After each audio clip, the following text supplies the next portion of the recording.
नमस्कार, कैसे हैं आप लोग? मेरे ख्याल से अच्छे होंगे। 18वीं लोकसभा चुनाव संपन्न हुए और संसद का सत्र चल रहा है। शुरुआती दिन से ही कुछ ऐसे रुझान मिल रहे हैं कि सरकार के लिए ये यात्रा इस बार पिछले 2 सत्रों की अपेक्षा थोड़ी सी कठिन रहेगी। और ये जो सत्र मैं बात कर रहा हूँ, ये 5-5 साल के सत्र हैं, यानी कि सरकार जो 5-5 साल तक मोदी जी ने चलाई है, इस बार वो थोड़ी सी कठिन लग रही है। कारण उसका यह है कि इस बार विपक्ष मजबूत स्थिति में पहले की अपेक्षा है।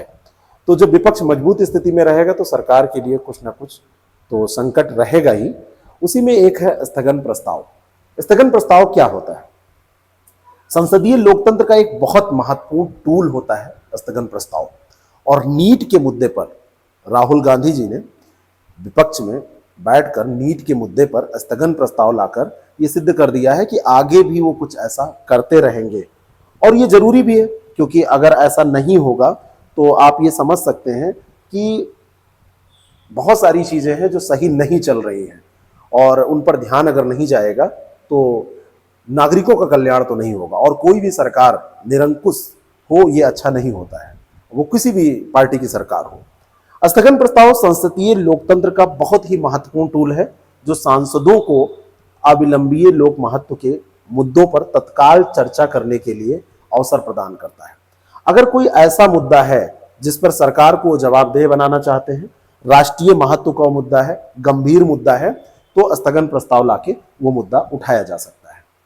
मुद्दा होना चाहिए जो अविलंबनीय मुद्दा हो, सामान्य कार्य का उसमें स्थगन कर दिया जाता है, इस मुद्दे पर विचार करना शुरू हो जाता है।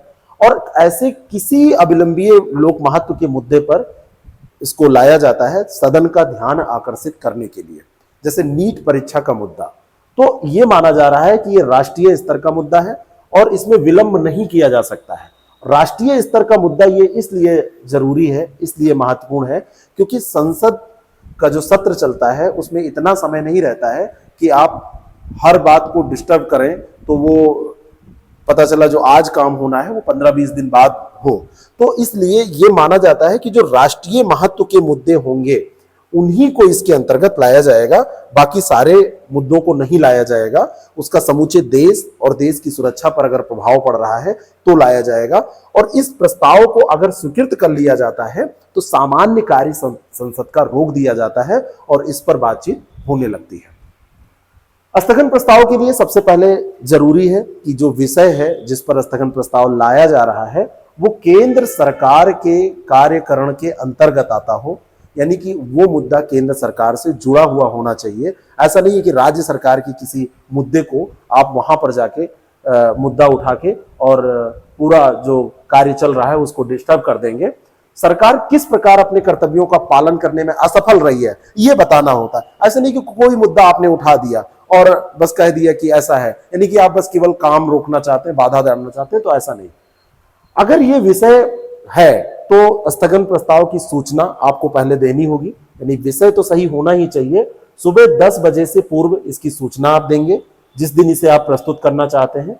अगर आपको आज प्रस्तुत करना है तो आज के सत्र में तो 10 बजे से पहले सूचना दे दीजिए। और एक दिन में एक ही प्रस्ताव, कोई भी सदस्य एक बैठक के लिए एक से अधिक स्थगन प्रस्ताव का नोटिस नहीं दे सकता। तो स्थगन नोटिस अगर जाना है तो एक दिन में एक ही प्रस्ताव इसमें जाएगा। अब स्थगन प्रस्ताव जो है ये स्वीकृति इसकी की जाएगी कि नहीं की जाएगी, ये डिपेंड करेगा कि प्रस्ताव में उठाया गया जो मामला है वो कितना उसमें फैक्ट है, कंक्रीट कितना है वो, और स्पष्ट है कि नहीं है। अगर वो मामला स्पष्ट नहीं होगा तो इसको रिजेक्ट कर दिया जाएगा। अस्पष्ट और अनिश्चित मामलों पर स्थगन प्रस्ताव स्वीकृति ही नहीं किया जाएगा। यानी कि देश के हिसाब से कोई मुद्दा इंपॉर्टेंट है, पूरे देश पे उसका प्रभाव पड़ रहा है, रक्षा पर प्रभाव पड़ रहा है, सुरक्षा पर प्रभाव पड़ रहा है और केंद्र सरकार उसके लिए जिम्मेवार है। अविलंबनीयता इसलिए देखी जाती है कि अगर उससे काम अभी चल सकता है तो सदन दूसरा कार्य कर रहा है, उसको कर लेने दीजिए। लेकिन मामला अगर ऐसा है कि अभी हाल ही में, एक चीज और है, ये जल्दी ही में घटित हुआ होना चाहिए मामला, ये नहीं कि 10 साल पहले की बात आप उठा लें, और तत्काल ध्यान देने की इस पे आवश्यकता भी लग रही है। तो हाल में घटित होना चाहिए, राष्ट्रीय स्तर का मुद्दा होना चाहिए। और पुराने या लंबित मामले में ये बात नहीं लागू होती है, भले वो राष्ट्रीय हित का हो, तो नया मामला होना चाहिए। लोक महत्व उसमें सुनिश्चित हो कि लोक महत्व का वो मुद्दा है, व्यक्तिगत या स्थानीय मुद्दों पर स्थगन प्रस्ताव नहीं आएगा। और सरकारी जिम्मेदारी भी इसमें पुष्ट होनी चाहिए कि ये जो मुद्दा है ये केंद्र सरकार की इस पे जिम्मेदारी बनती है। ये सारी चीजें अगर हैं तो स्थगन प्रस्ताव को स्वीकृत कर लिया जाएगा। सबसे पहले नोटिस जारी की जाती है। नोटिस स्थगन प्रस्ताव के लिए जो सदस्य हैं वो रखते हैं अध्यक्ष के सामने। ये वही अध्यक्ष लोकसभा स्पीकर जिनका भी चुनाव हुआ है, अभी के बारे में बात करें तो ओम बिरला जी हैं, उनके सामने इसको रखा जाएगा। अब उनके सामने रखा जाएगा और ये स्थगन प्रस्ताव केवल लोकसभा में ही आता है, क्योंकि मंत्रिपरिषद जो होती है वो लोकसभा के प्रति ही उत्तरदायी होती है, तो लोकसभा में ही ये आता है। सदन में जब ये प्रस्तुत किया जाएगा तो अध्यक्ष निर्णय करेंगे कि इसको स्वीकार करना है या नहीं स्वीकार करना है। अध्यक्ष का जो पद है वो बहुत पावरफुल है। आप समझ लीजिए कि हेडमास्टर हैं वो, है ना, हेडमास्टर हैं पूरे स्कूल के, और वो देखेंगे कि इसको स्वीकार करना है, एक्सेप्ट करना है या रिजेक्ट करना है। अगर स्वीकृति मिल जाती है तो सदन में उसको प्रस्तुत किया जाता है, और अगर सदन में वो प्रस्तुत हुआ तो उस पर चर्चा की जाती है, उस पर फिर मतदान भी हो सकता है कि भाई चर्चा होगी, मतदान होगी, तभी तो बात बनेगी। तो सबसे पहले आप ये समझिए कि प्रकृति अच्छी होनी चाहिए और फिर अध्यक्ष पे डिपेंड करता है, फिर सदन में वो प्रस्तुत होगा। स्थगन प्रस्ताव बड़ा महत्वपूर्ण है क्योंकि सरकारी जवाबदेहिता इसके द्वारा सुनिश्चित हो पाती है। स्थगन प्रस्ताव सरकार को जवाबदेह बनाने का एक बहुत महत्वपूर्ण टूल है। सरकार अगर कोई भी लापरवाही करती है और कोई भी ऐसा कार्य होता है जिसका पूरे देश पर प्रभाव पड़ रहा है, तो इस पर ध्यान आकर्षित करा के सरकार की जवाबदेहिता को सुनिश्चित करने का काम स्थगन प्रस्ताव करता है।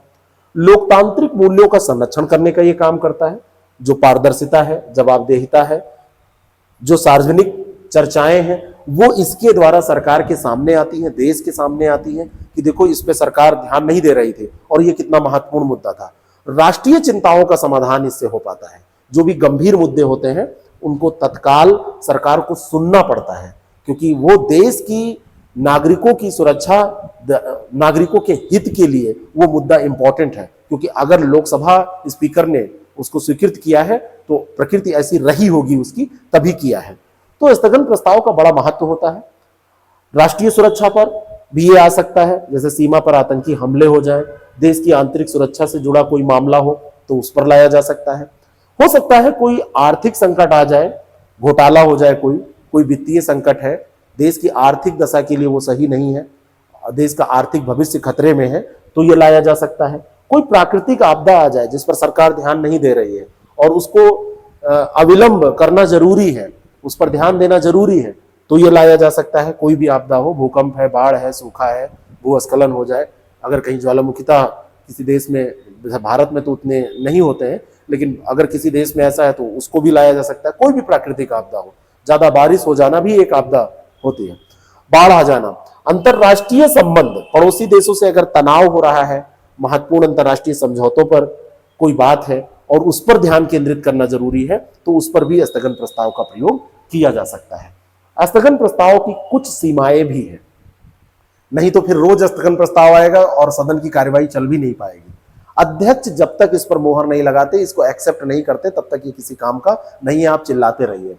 और स्थगन प्रस्ताव का उपयोग केवल अत्यंत गंभीर मामलों में होता है और तत्काल, जो अभी हाल ही में घटना हुई है जिसमें तत्काल कार्रवाई की जरूरत है, उस पर होता है।